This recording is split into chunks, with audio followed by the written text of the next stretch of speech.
Nossos cumprimentos a todos. E vamos dar continuidade no estudo do livro Divaldo Franco Responde, volume 2, onde estamos vendo sobre conflitos conjugais. E vamos à seguinte pergunta direcionada ao Divaldo. Existem pessoas que passam por diversas relações conjugais, mas sem êxito. Por que isso acontece? E ele responde: porque o indivíduo está esperando a solução do seu problema através do outro. Nada mais terrível do que esse mecanismo de fuga, que é procurar a realização através de outra pessoa. Quando o indivíduo varia muito nos seus relacionamentos, ele tem uma grande insegurança psicológica, e essa insegurança faz com que deseje exibir uma realidade que nele se encontra conflitiva. Um indivíduo que parte para a multiplicidade de relacionamentos está realizando experiências como quem busca aperitivos para a variação. E cada vez mais a frustração é maior, até o momento em que pode vir a usar drogas, sejam estimulantes ou alucinógenas. O seu mundo interior é muito conflitivo.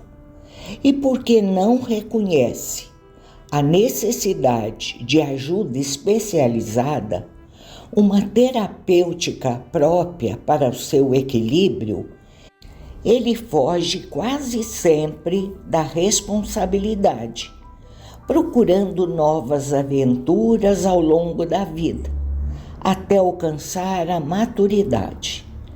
Quando atinge esse ponto em sua jornada, percebe o tamanho da solidão em que viveu, mesmo que tenha passado todo o tempo acompanhado por alguém que lhe permanece estranho.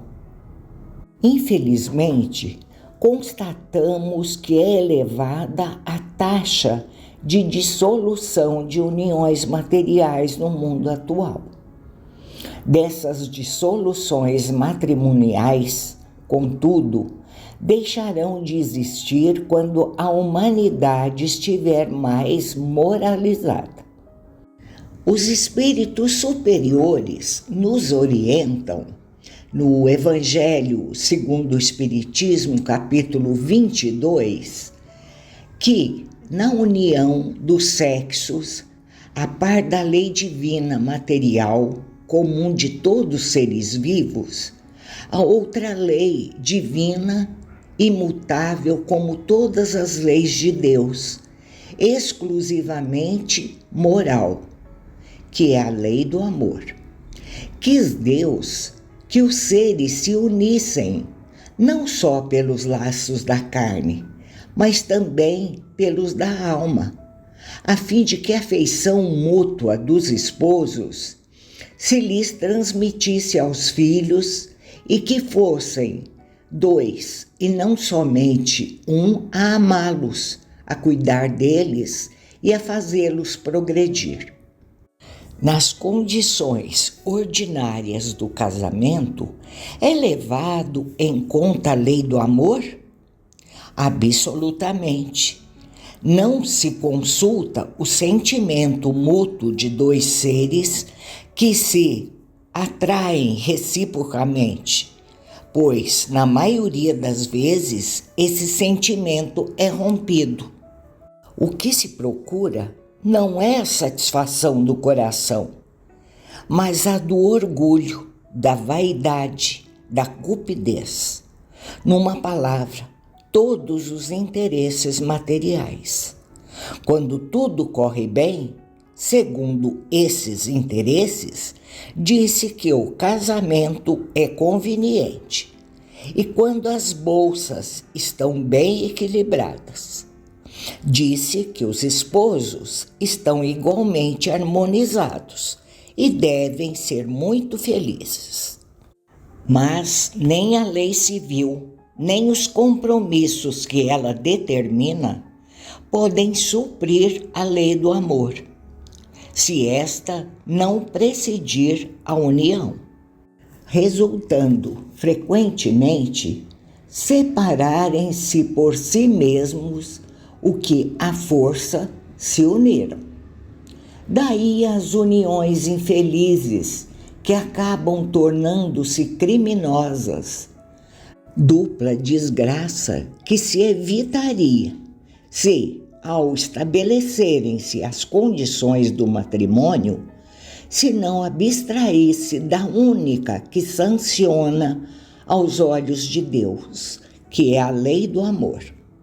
Em suma, temos consciência, à luz do entendimento espírita, que há casamentos de amor, de fraternidade, de provação, de dever, e que o matrimônio espiritual realiza-se alma com alma.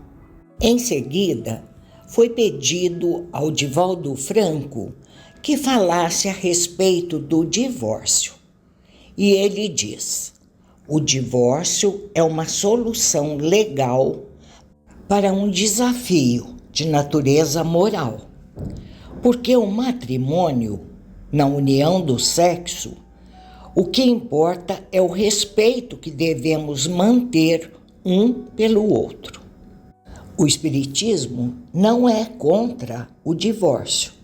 E no Evangelho segundo o Espiritismo, capítulo 22, há um estudo dedicado por Allan Kardec a essa questão que é basilar.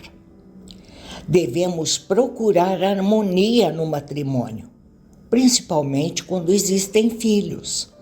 Relacionamentos desgastantes, com atritos constantes, são exemplos muito lastimáveis de desunião, que irão constituir para os nossos filhos o modelo de um casamento infeliz. Esse modelo negativo vai gerar em nossa prole insegurança a respeito dos relacionamentos futuros. Assim sendo, o divórcio é uma solução legal, sendo um mal menor. O casamento, como união legal, constitui um enorme avanço para a sociedade. Infelizmente, nem sempre os resultados são aqueles que esperamos. Por isso, em vez de duas pessoas continuarem juntas como inimigas, infelizes ou envolvidas com parceiros extraconjugais, melhor será que se regularize a situação, para naturalmente continuarem amigos e prosseguirem na busca da felicidade com o outrem. Esta é a resposta de Divaldo Franco. Agora vamos ver nesse livro Vida e Sexo, de Emmanuel, através da psicografia de Francisco Cândido Xavier, um capítulo que se denomina Divórcio, capítulo 8, no qual nos diz: compelidos muitas vezes às últimas fronteiras da resistência, é natural que o esposo ou a esposa, relegado ao sofrimento indébito, se valha do divórcio por medida extrema contra o homicídio ou calamidades outras que lhe complicariam ainda mais o destino. Nesses lances da experiência surge a separação à maneira de bênção necessária, e o cônjuge prejudicado encontra no tribunal da própria consciência o apoio moral da autoaprovação para renovar o caminho que lhe diga respeito, acolhendo ou não nova companhia para a jornada humana. E continua Emmanuel: óbvio que não nos é lícito estimular o divórcio em tempo algum, compelindo-nos tão somente nesse sentido reconfortar e reanimar os irmãos em lide nos casamentos de provação, a fim de que se sobreponham às próprias suscetibilidades e aflições, vencendo as duras etapas de regeneração ou expiação que rogaram antes do nascimento no plano físico, em auxílio a si mesmos. Ainda assim, é justo reconhecer que a escravidão não vem de Deus e que ninguém possui o direito de torturar ninguém, à face das leis eternas. Efetivamente, ensinou Jesus: não separais o que Deus juntou. E não nos cabe interferir na vida de cônjuge algum, no intuito de arredá-lo à obrigação a que se confiou. Ocorre, porém, que se não nos cabe separar aqueles que a lei de Deus reuniu para determinados fins, são eles mesmos amigos que se entrelaçaram pelos vínculos do casamento que desejam a separação em si, tocando-nos unicamente a obrigação de respeitar-lhes a livre escolha, sem ferir-lhes a decisão. Justo observar que toda criatura prejudicada usufrui o direito de envidar esforços na própria recuperação. Análogo princípio prevalece nas conjunções do sentimento, sempre efetuadas com fim determinadas em vista. O companheiro ou a companheira menosprezada no círculo doméstico detém a faculdade de refazer as condições que julgue necessária à própria alegria, com base na consciência tranquila. Não existe obrigações de cativeiro para ninguém nos fundamentos morais da criação. Um ser não dispõe de regalias para abusar impunemente de outro, sem que a vítima se seja espontaneamente liberta de qualquer compromisso para com o agressor. Em matéria afetiva, porém, se a união sexual trouxe filhos à paisagem terrestre, é razoável que as leis da vida reconheçam na criatura lesada a permissão de restabelecer a harmonia vibratória em seu mundo afetivo, logicamente dentro da ética que sustenta a tranquilidade da vida íntima. Entretanto, estas mesmas leis da vida rogam, sem impor, às vítimas da deslealdade ou da prepotência que não renunciem ao dever de amparar os filhos, notadamente se esses filhos ainda não atingiram a puberdade, que lhes tragará começo a compreensão dos problemas sexuais que afligem a humanidade.